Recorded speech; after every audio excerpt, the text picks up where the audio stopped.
Saya juga kuliah di IPB dan katanya IPB itu salah satu plesetannya adalah Institut Perbankan Bogor. Karena banyak lulusannya yang ikut perbankan. Dan saya juga dulu ketika zaman-zaman dulu rutin juga ngisi di beberapa perbankan. Dan kita juga ngasih tahu pada mereka seperti apa yang ditanyakan. Pertama gini, kalau kita jelaskan tentang masalah riba, riba ini adalah satu-satunya dosa di dalam Al-Quran yang diancam perang sama Allah dan Rasul. Jadi saking ngerinya, riba ini diancam perang sama Allah dan Rasul. Dan kita nggak akan mungkin menang perang melawan Allah dan Rasul. Dan riba ini dalam salah satu hadis disampaikan bahwasanya dosanya yang paling ringan seperti menyetubuhi ibu kandung sendiri. Jelas ya? Nggak mungkin kita bayangkan di dalam kepala kita, tapi itu yang terjadi. Maksudnya Rasul menyampaikan dengan cara seperti itu, bahwasanya riba ini termasuk dosa yang paling berat. Kenapa? Ada yang pernah nanya saya, kenapa Ustadz, kan riba nggak kayak bunuh orang gitu, nggak kayak misalnya contoh pelecehan seksual atau segala macamnya. Kenapa riba itu parah banget? Karena riba itu bisa menyebabkan problematika ekonomi sehingga bisa masuk ke dalam dosa-dosa yang lain.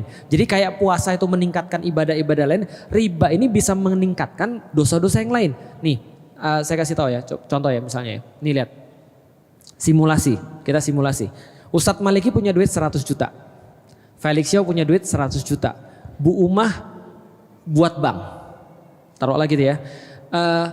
Kita nyimpen uangnya di bank. Berarti tadi Ustadz Maliki punya duit berapa?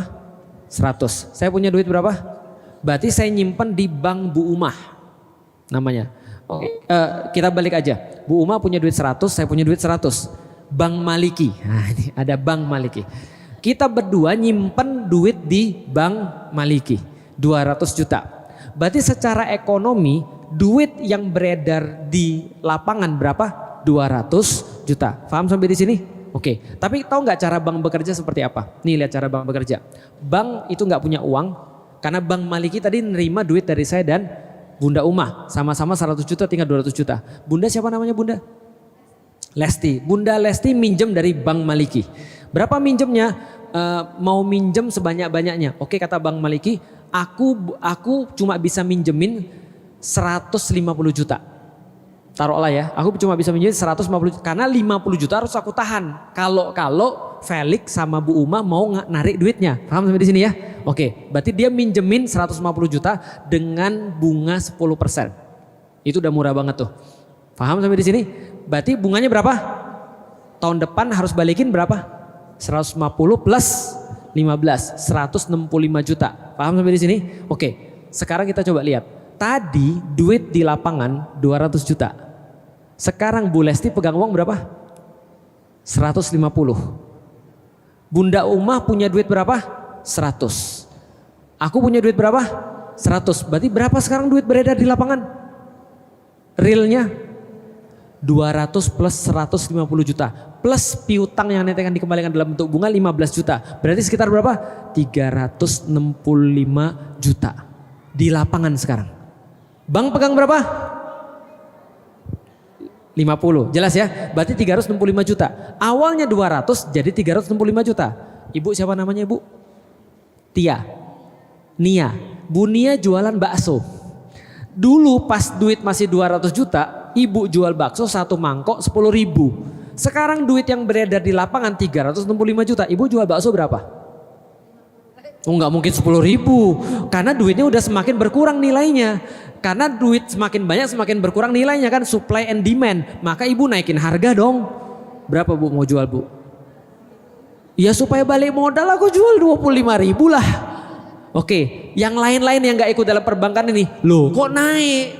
Duit yang tadi saya pegang 100.000 bisa beli 10 mangkok, sekarang cuma bisa beli 4 mangkok. Dalam dunia ekonomi namanya inflasi. Jelas sampai di sini? Artinya apa? Daya beli duit menurun, yang paling untung siapa? Bank Maliki. Gak punya kerjaan apa-apa, tiba-tiba dapat 15 juta dari Bu Lesti balikin. Jelas sampai di sini ya? Dalam kenyataan yang ada lebih parah daripada itu. Makanya kenaikan barang-barang, lalu kemudian buat kriminal, buat orang kemudian semua yang minjem kemudian jadi foreclosure, nggak bisa bayar, diambil kemudian ininya usahanya dan segala macam. Ini kerusakannya parah dan ini udah diketahui dari zaman Rasulullah. Bayangin ya, tahu kafir Quraisy? Tahu kafir Quraisy?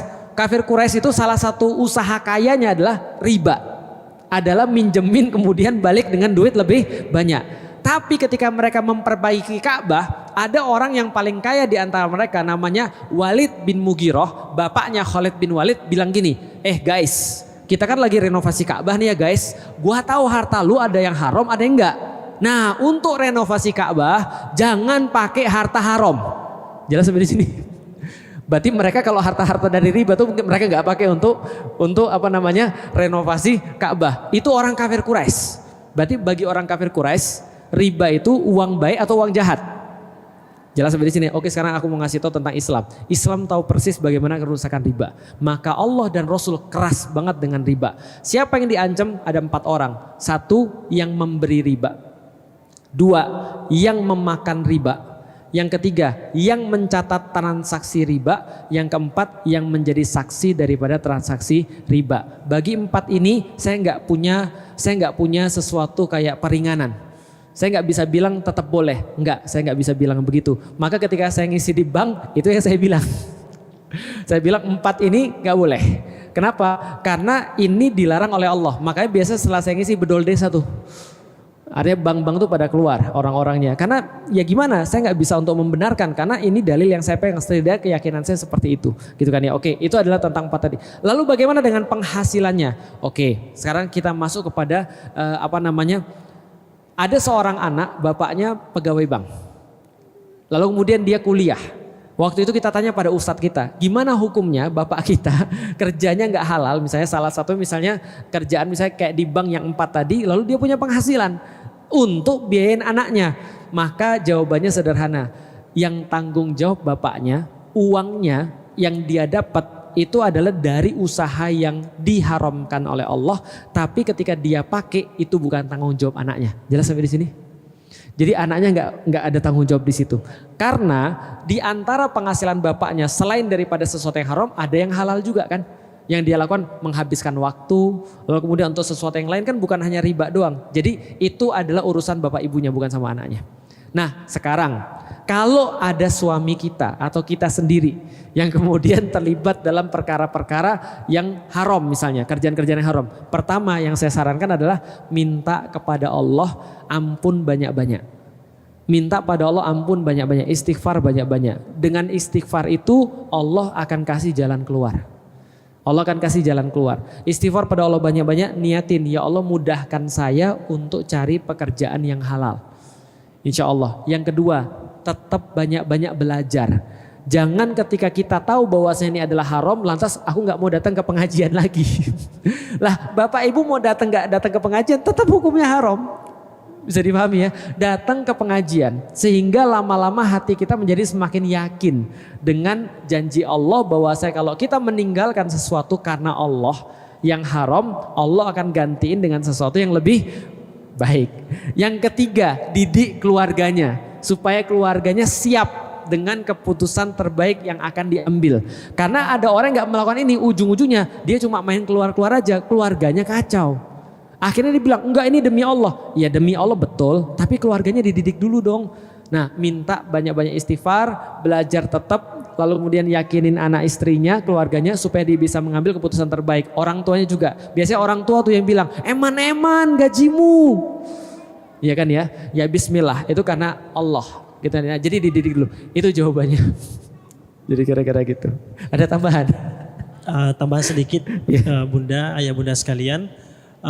Tadi kalau dalil tadi udah jelas bahwa riba itu dilarang dalam Islam. Yang kedua, bukan semata-mata di dalam Islam, semua agama itu sebenarnya adalah mengharamkan riba. Ya, semua kitab suci itu mengharamkan riba. Yang kedua, riba itu adalah cara untuk menjajah seseorang. Jadi cara menjajah seseorang itu adalah dengan memberikan hutang dan diikat dengan riba. Kenapa? Karena dengan riba itu seseorang yang berhutang dengan riba itu akan selalu terikat dan tergadai dengan yang memberi hutang. Ya. Dan ditambah lagi ya kata Allah dalam Al-Quran, kalau sudah tahu itu haram, sudah diperintahkan untuk ditinggalkan, tetapi masih juga mengambil, memberi atau menjadi saksi atau mencatat transaksi riba, kata Allah sampaikan kepada dia, Allah dan Rasul akan memeranginya. Dan Allah dan Rasul memerangi kita itu dengan aspek-aspek yang kita nggak tahu. Contoh mohon maaf, di antaranya adalah saya sering beri contoh, ada orang per bulan penghasilannya 10 juta. Tetap anaknya 5 misalkan, penghasilannya hanya 10 juta. Tetapi setiap bulan anaknya bisa makan, sekolahnya terbayar, semuanya sehat, bisa sedekah, bisa nabung, bisa ibadah, bisa ikut pengajian. Ada orang yang penghasilannya per bulan 100 juta. Anaknya mohon maaf mungkin cuma 1, tetapi 100 juta ini mungkin ada yang keliru pendapatannya dari yang haram. Tetapi setiap akhir bulan selalu hutangnya bertambah. Penyakitnya mungkin selalu terus diuji, sulit ibadah, suami istri sering cekcok. Ini artinya bisa jadi ada perang melawan Allah, ada keberkahan yang dicabut oleh Allah. Ingat, keberkahan itu harus dikejar lebih utama, bahwa keberkahan itu adalah ziyadatul khair. Bertambahnya nikmat, bertambahnya rizki, bertambahnya harta harus diikuti dengan bertambahnya tumakninah, bertambahnya tenang kita beribadah, bertambah baiknya suami istri, bertambah akurnya dengan keluarga, bertambah baiknya dengan sanak famili, dan mudah-mudahan harta itu bersumber dari yang halal. Kalau ternyata harta itu semakin banyak, tetapi semakin sulit ikut pengajian, semakin tidak akur dengan pasangan, semakin cuek dengan anak, semakin sulit ibadah, semakin tidak tumakninah kita sholat. Nah ini mungkin ada yang perlu diperbaiki dan di cross check dari harta kita. Terutama apa? Ya memang riba, kata para ulama, telah aku buka Al-Quran, telah aku buka kitab-kitab. Tidak ada dosa yang lebih mengerikan daripada dosa riba tersebut. Mudah-mudahan saudara kita yang masih terlilit atau berinteraksi dengan riba, Allah kuatkan imannya, Allah banyakkan ilmunya, dan kemudian keluarga mendukungnya, dan kemudian mendapatkan rezeki yang lebih luas dan lebih berkah. Amin. Amin. Ya Rabbal Alamin. Karena Ustadz Maliki juga ada di grup pengusaha ya, pengusaha anti riba juga dia, sehingga banyak berusaha dengan yang kayak gini-gini. Jadi nanti bisa juga mungkin dikasih kajian